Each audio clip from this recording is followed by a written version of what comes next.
I'm a bit of a penny pincher. I try to stick to the bare essentials when grocery shopping. I spend a lot of my time earning money in other ways. I sell things, I look for odd jobs on Craigslist, take surveys online. It's more than likely due to these surveys that I've received a mysterious package in the mail. Allow me to explain. I take countless surveys online that range from questions about my shopping experiences to very intrusive personal queries. After roughly 30 surveys or so, most sites will send you some money, anywhere from $1 to $5. I mostly get $2 bills. It's tedious work. But if you have nothing else to do, why not make some extra cash? And like I said, I'm a penny pincher. It's not like I'm greedy or anything. I just feel more comfortable knowing that I have a good chunk of money to fall back on in case of an emergency. Now, because of these surveys, I've typed my address into a lot of websites and such. I receive an overwhelming amount of junk mail. I don't mind all that much, because the money from the surveys and never needing firewood in the winter. It's worth it. One day, however, I received a package. The package was wrapped in leather, something I'd never seen come through the mail before. Embossed in the upper left corner was a rather impressive logo. It seemed that the mysterious package was from a company called Synthecorp. Essentially, I thought there was some sort of mix-up at the post office, but my name and address were right there on the package, embossed just like the logo. Now, I asked my wife what she thought of it, but she offered no insight. After seeing it, she grew excited and tried pressuring me into opening it. In her defense, the thing did look important, I guess. Like, whatever was inside was at the very least expensive. After fending off my curious wife and mulling over it for a few moments, I decided it would be best not to open it just yet. I assumed that this Synthecorp accessed my home address in the same manner that all the other junk mail companies did. After all, I did give my address away to various outlets daily. Perhaps the package was a mere elaborate form of the usual scams that made their way into my mailbox. It was more than likely harmless. However, normal junk mail is one thing, packages are another. So I chose to do little research before tearing it open. I googled Synthecorp. I found that there were multiple agencies using the moniker. None of them seemed like scam manufacturers, but then again, they never do. I decided to call each of them and ask about the packet. A few calls later, and I was back at square one. None of the Synthecorps I called were the ones that sent me the mysterious package. One of the guys who answered the phone seemed angry that I was calling, as if the number should not have been widely available. In any case, I was still dumbfounded by the package. I so badly felt the need to open it, but I wanted to also feel safe doing so. For all I knew, it could have been a bomb. Not likely, but not completely out of the realm of possibility, especially in this day and age. I spent the next couple of hours on Google looking for the company that sent me this damn thing. I needed anything that would put my mind at ease, just enough to cross this threshold, allowing me to open it and reveal its contents. After scouting thousands of results, I found something. There was one complaint on one review site of a company called Synthecorp. I scrolled down to the comment in question, and this is all it said. Don't open it. What?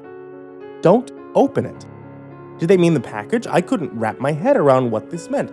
Aggravated, I threw my keyboard aside and went to bed. A few days passed, and after reading the alleged comment from the random review site I visited, I was more than a bit hesitant to open the thing up. In fact, I almost put it out in the garbage. Out of sight, out of mind, as the old saying goes. The only thing that kept me from doing this was my curiosity, because of this thing, I left it in my car. I tried one more time to forget about it, but this was not a simple task. I kept wondering about what might be waiting for me inside the package. An invitation to a secret society, a priceless oddity, passed on from stranger to stranger, or some type of treasure. I couldn't help but fantasize about it.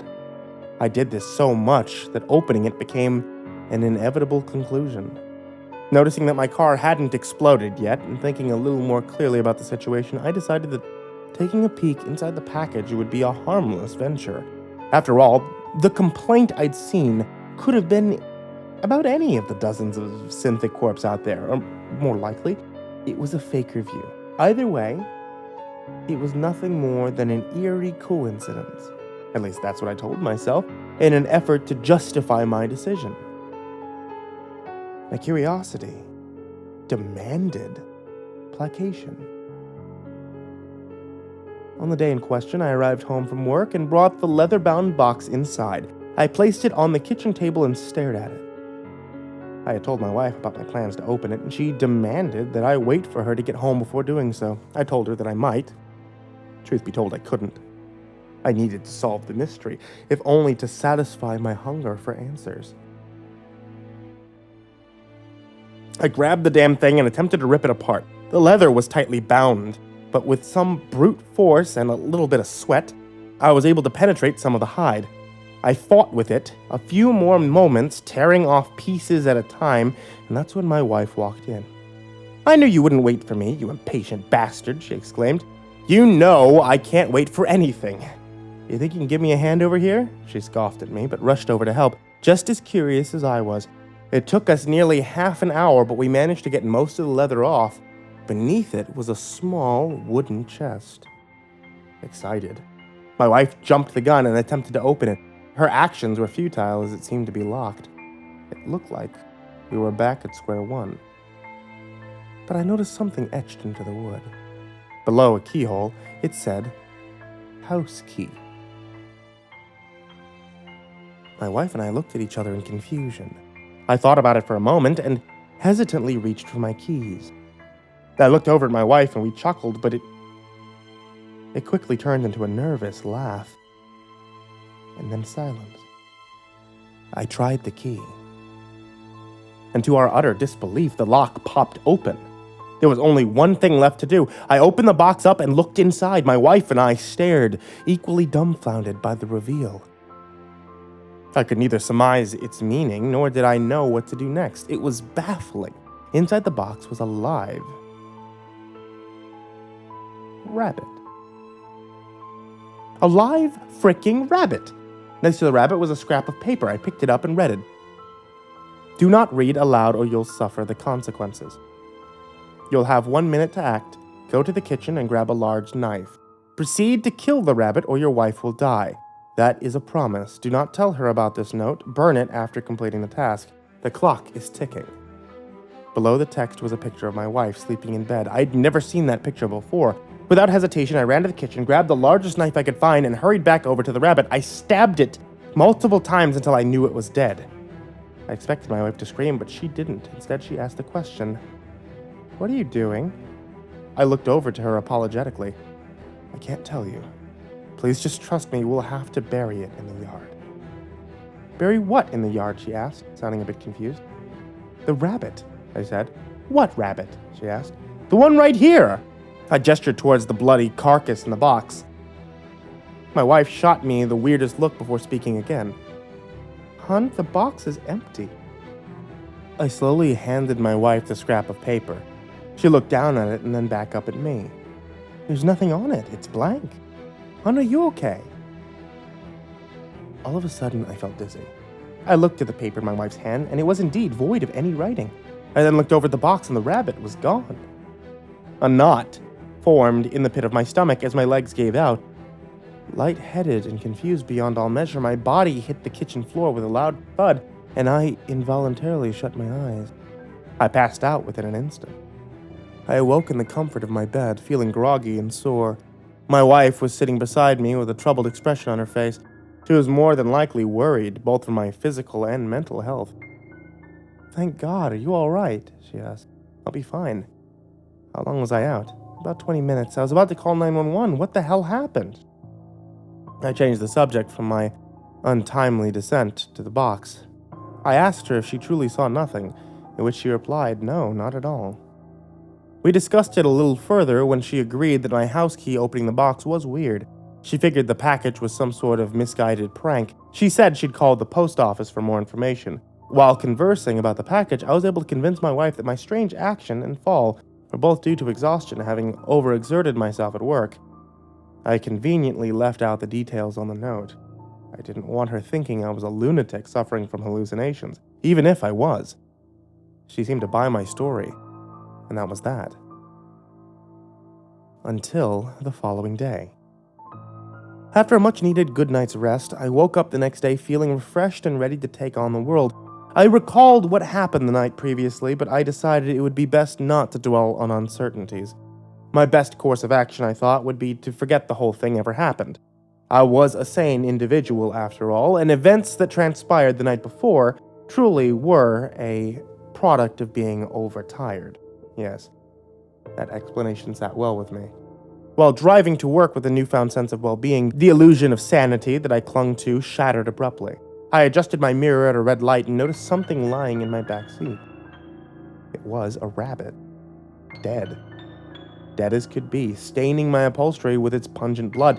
I jumped and looked back at the seat. There was nothing there. A horn blared from behind me, causing me to jump a second time. The light had turned green and I was holding up traffic. I quickly adjusted myself and drove forward, trying to gather my wits as I did. Unfortunately for me, it wouldn't be that simple. I kept looking at my mirror, thinking I'd see the rabbit again, but I did not. I managed to calm myself down and convince myself once again that I was sane, and it was just a trick of the eyes and the dozens of dead rabbits on the side of the road that I passed on my way to work. That was just a coincidence. Surely I wasn't crazy. I arrived at work a bit frazzled and made my way inside. The place was oddly vacant for a Saturday, but I ignored this and walked over to my office. The lack of life made sense when I opened the door. Surprise! All of my coworkers had piled into my office for some sort of celebration. They all wore festive hats and had party horns in hand. Clapping ensued as I entered the room. Before I could ask what it was all for, my boss walked over to me. Happy 5 years with the company. You've done great things here, and we all wanted you to know how much we appreciate the work you do. Take some time to kick back and relax. You've earned it. I heard a bottle of champagne pop in the corner of the room. Still on edge from the ride over, I jumped. Everyone laughed. My boss's laugh was the loudest and most comical, which caused everyone else to laugh even harder. That's when I joined in. For a few moments, my worries vanished. I forgot all about the stupid package and the weird ride to work. It was nice. But nice things don't last. Once the laughter stopped, my boss put his hand on my shoulder and spoke again. By the way, we got something for you. Hope you like it. He walked me over to my desk and everyone stepped away to reveal my gift. What do you think? He asked. There on my desk was a dead rabbit. My boss began cutting into the rabbit with a knife and passing around pieces of its flesh to my coworkers. Hope you like chocolate, he said. Maybe the thing my boss was cutting into was just a cake. But I was still shaken by what I was witnessing. Here you go, the best piece. My boss handed me the rabbit's head on a paper plate. That was the last straw. I dropped the plate, ran out of the building, got into my car, and left. I couldn't be sure of what was going on, but I knew I couldn't be at work. As such, I sped home, ignoring all the rabbit carcasses I passed along the way. I needed to rest off whatever it was that ailed me. I arrived home and stormed through the front door, startling my wife, who was sitting on the couch reading a book. You're home early, everything all right? She asked. I'm taking a sick day. I don't feel so hot. I almost immediately made it up the stairs when my wife stopped me. Oh, I called the post office. They say that the man who sent you the package will be there to meet you at 2 p.m. What? Who said that? Who sent it? They didn't say. That was all they told me. That was bizarre. I didn't even know the post office had the power to arrange such a meeting. Something wasn't adding up, but then again, it made about as much sense as anything else that had happened. I decided it would be best to meet this mystery person. Maybe then I would have some answers. I slept for a few hours, then woke up to a bunch of missed calls from work, as well as a text from my boss saying, sorry, next time we'll get vanilla. I looked at the time. It was 1:35 p.m. That was my cue to throw on my shoes and head out. I didn't want to miss my impromptu meeting with who I could only guess would be the CEO of SynthCorp. I drove down to the post office and quickly made my way in. There was a bunch of people in there picking up mail and sending out packages, so I couldn't be sure who it was that I was meeting. Noticing that I looked lost, an elder gentleman walked over to me. Ah, there you are. The man then snapped his fingers, and as if by magic, everything stopped. What I mean by this is everyone stopped moving. Silence filled the room. Everything was frozen somehow. Baffled, I looked over to the man for answers. going on here? Well, I was hoping we could find that out together. I had no idea what the man was talking about, so I remained silent like the rest of the room. Oh, where are my manners? Allow me to introduce myself. I'm Dr. Grovewood, but you can call me Doc if you like. Do you work for SynthCorp? I asked. Yes, as a matter of fact, I do. One answer was mine so far, but it wasn't much. I needed to press him for more information. Tell me, Doc, what the hell is going on here? Sorry to say, but there's no simple answer. I will, however, try my best. I just ask that you keep an open mind and bear with me. Dr. Grovewood cleared his throat and then elaborated. Life, you know, and hold dear, is nothing but a simulation. None of this is real, not even you, technically speaking. You are a synthetic life form created by SynthCorp. You are currently in a lab hooked up to a computer, the one running this simulation. You are being tested for various things. We need to do this on all of our new models before entering the production stage. You mean to tell me, please let me finish. I bit my tongue so as to hear the rest of this outlandish story. When a round of testing is complete, we then proceed to wake you up, so to speak. But therein lies the malfunction. We've tried to wake you up several times, but you can't seem to break free of the delusion that is this life. You become hysterical upon waking, and seem to believe that everything here in the simulation is real. And the real world out there is not. Though I didn't believe a word he was saying, I kept listening, if only out of morbid curiosity. If you keep waking up like that, it will cause irrevocable damage to your programming. That's why we sent you the package. What do you mean? I asked, now a little more invested in the story. We introduced the package into the simulation to try and invoke lucidity. You see, this world is not unlike a dream. It's our hypothesis that if we can convince you you're dreaming while asleep, so to speak, then we can jolt you awake without causing any further damage. Does that make sense? I remained both dubious and silent. So we started off with the odd package. Not completely absurd, but still strange. Then, when you opened it, you found something even stranger, and on top of that, you were the only one who could see it. Take a look outside. I slowly turned my head to look out the post office window. To my amazement, there were thousands of dead rabbits piled up in the parking lot. I couldn't even see my car. Do you understand now? We thought if we could introduce enough absurdities into your life, you'd realize that you were in some simulation and snap out of this funk that you're in. They had to send me in because it didn't seem to be working.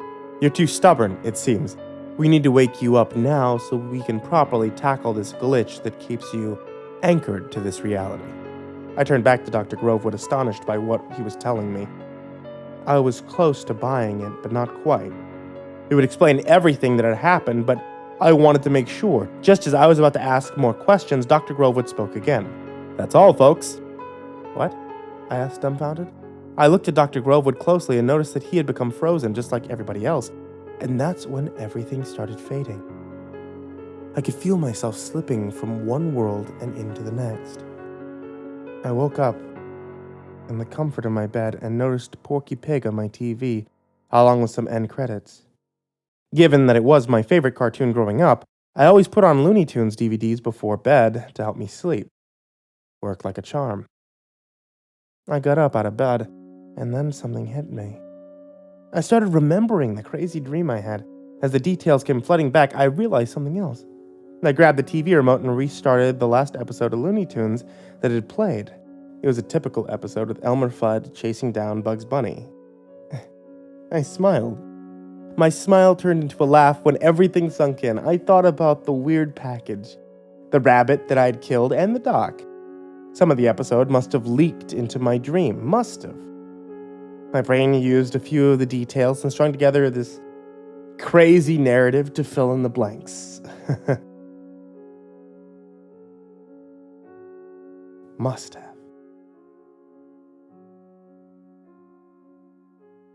Amazing.